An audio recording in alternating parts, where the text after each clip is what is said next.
Rodgers is officially a Steeler. Now what? Big Deek News.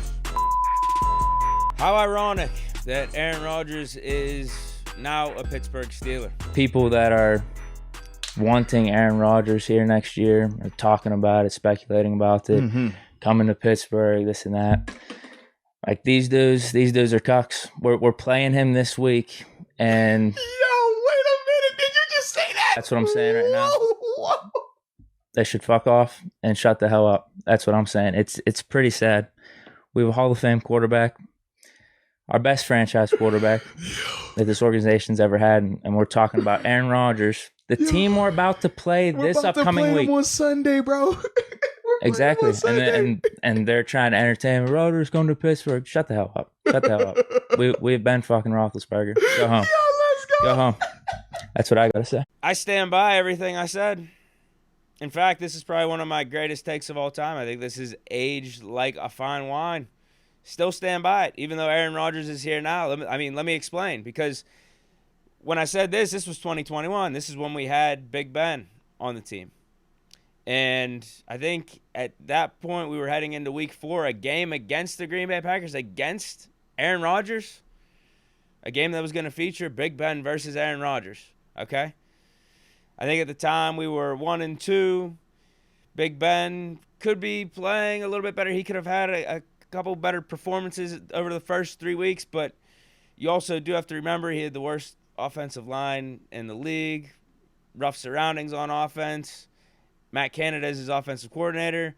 Took like 8 or 9 sacks in that Raiders game. No one was coming to help pick him up or anything like that, and I think he had to deal with whatever injury he suffered in that game for the rest of the season.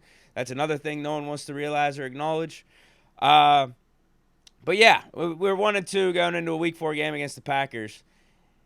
And you had fans, you had media clamoring for Aaron Rodgers to join the Steelers. Like they were trying to run Ben out of town and saying like, "Oh, we want Aaron Rodgers for next year," because I think everyone knew that Rodgers' future in Green Bay was uncertain. They were having back and forth that offseason going into the 2021 season, and it looked like he was potentially going to be a free agent for next year, and Big Ben was on the last year of his contract. So that was like the conversation, literally only 3 weeks into a season.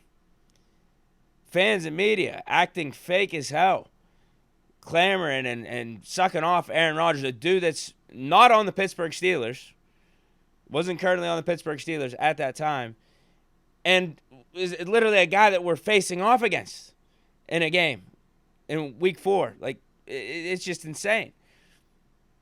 They're looking at an all-time great quarterback and are begging for him as he's the opponent, he's the enemy, when you currently have on your roster as your own quarterback an all-time great and literally the greatest quarterback in the franchise history that has won you 2 Super Bowls. And if you knew what the hell you were watching out there, if you actually knew how to watch football, you knew that man wasn't the problem for that 2021 Steelers team. Yet everyone wanted to make him the scapegoat.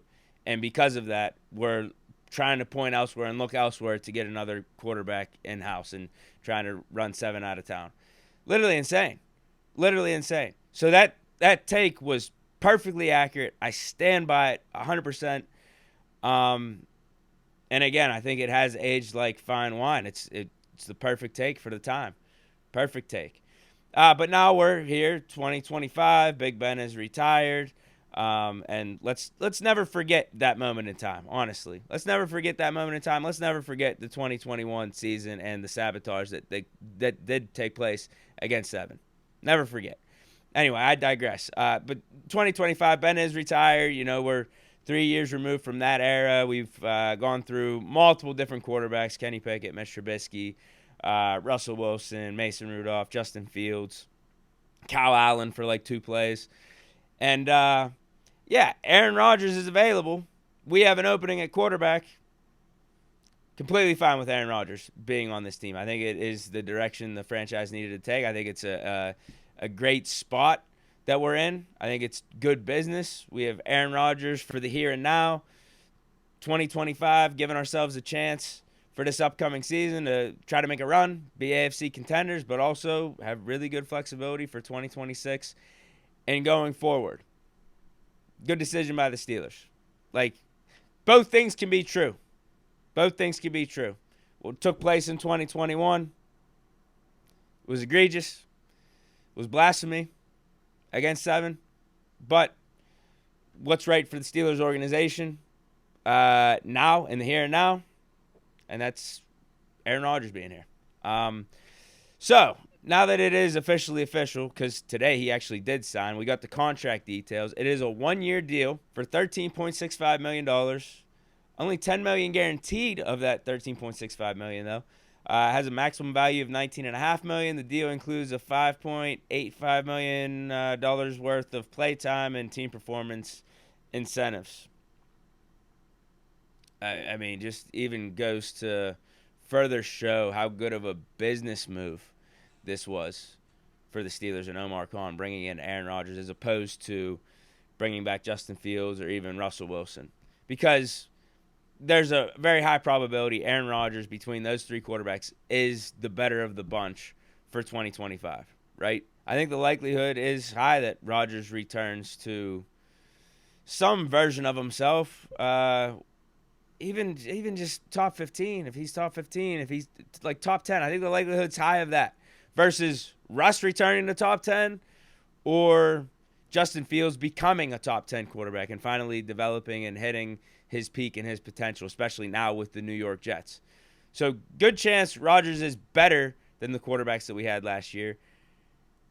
And we're paying him less on multiple fronts. Because from a guaranteed money standpoint, it's less than Russell Wilson. Russell's getting 10.5. Rodgers is at 10. And we know Fields is getting 20? It's like $30 million guaranteed over the course of 2 years with the Jets. So I think it adds up to being like 13 per year in guaranteed money. So Rodgers is getting paid less in guarantees, but even in incentives, his incentives don't reach the full capacity of Justin Fields' deal on a per year basis, nor Russell Wilson's incentives. I think Russ's incentives are up to 21.5 or 21. So absolutely crazy. Great deal by the Steelers. And maybe this isn't a coincidence either. Maybe this is Rodgers, in a way, just pointing fun of hey, those guys that you had last year, I'm going to take less than them and I'm going to play better than them. This is how it's done. This is just for the love of the game. This is for football right here. This is this is for me to prove the haters wrong and show you guys that I still got it. Even further proof that I don't care about the money. I'll take less than the guys that you had last year and I'm about to be better than them. Could be a little bit of a message there. I don't know if you want to read between the lines. So that's that in terms of the contract front.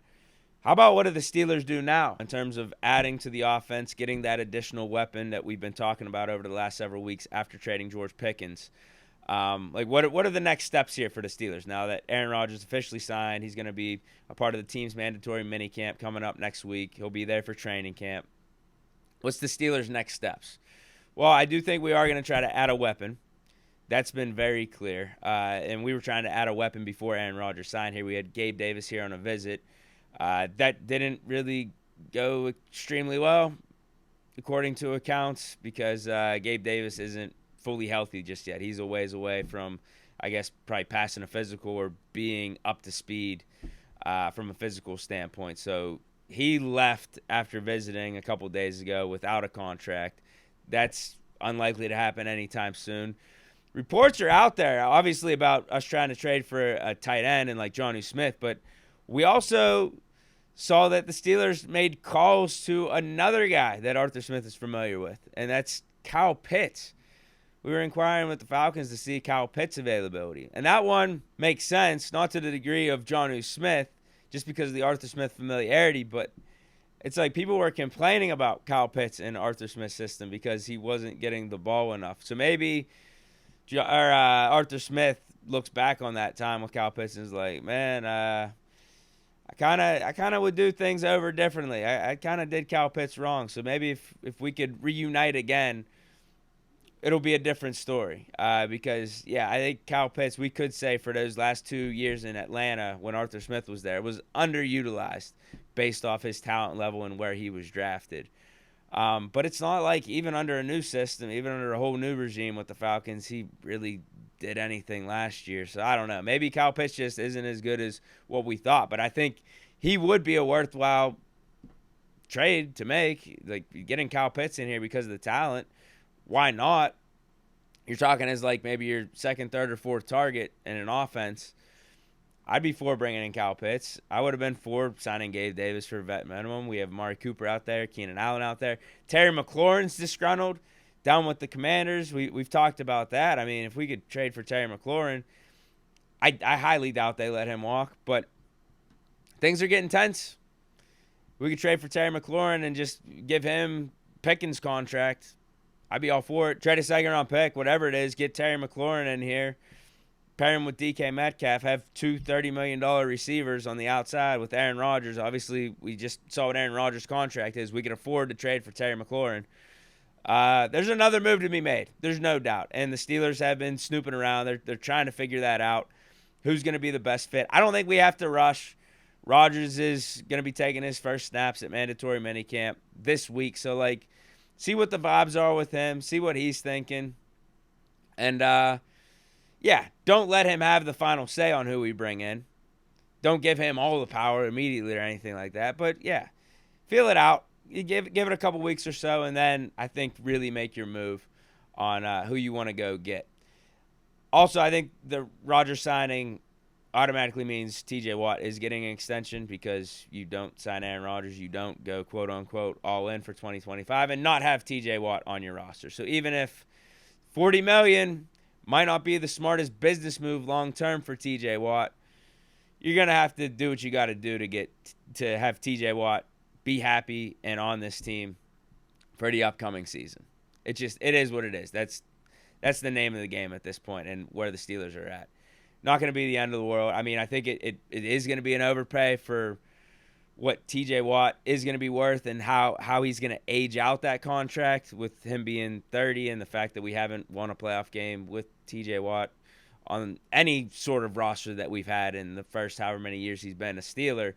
But now that we have Aaron Rodgers, you got to do what you got to do. I thought we were going to sign T.J. Watt to an extension even with Mason Rudolph. Now with Aaron Rodgers, T.J. Watt being here and happy is even more pressing. Final thing, though. What are Steeler players saying about Aaron Rodgers making his decision official? We got Robert Woods, who is a former Super Bowl champion receiver, veteran guy, knows what it takes to win in this league. He went on Jim Rome and talked about how long he thinks it's going to take for Rodgers to mesh on offense and build rapport and chemistry with the receivers. Have a listen. All right, so he's a Hall of Famer. You're a pro. Generally, how long does it take a quarterback and a receiving core to get on the same page and gel? It'll be, I think, a quick transition to be able to understand the NFL and the holes and the gaps with Aaron Rodgers, a lot of vet receivers, a lot of experience with the receivers. I think a few weeks, I think we could be under wraps pretty quickly with Aaron Rodgers and the receivers that we have. Yeah, for sure. Rodgers has already been thrown with DK. He's been building rapport with him this offseason while he wasn't even officially signed with the Steelers. And something just came out recently, too, from one of these reporters that Rodgers has been talking with Arthur Smith behind the scenes for the last, 2-3 weeks, working on playbook, working on schemes, and trying to get on the same page there. So we're going to be fine. Relax. R-E-L-A-X. That's it for today's episode of Big Deke News. Hope you guys enjoyed. Stay chilling. Have a great and safe weekend out here. Peace.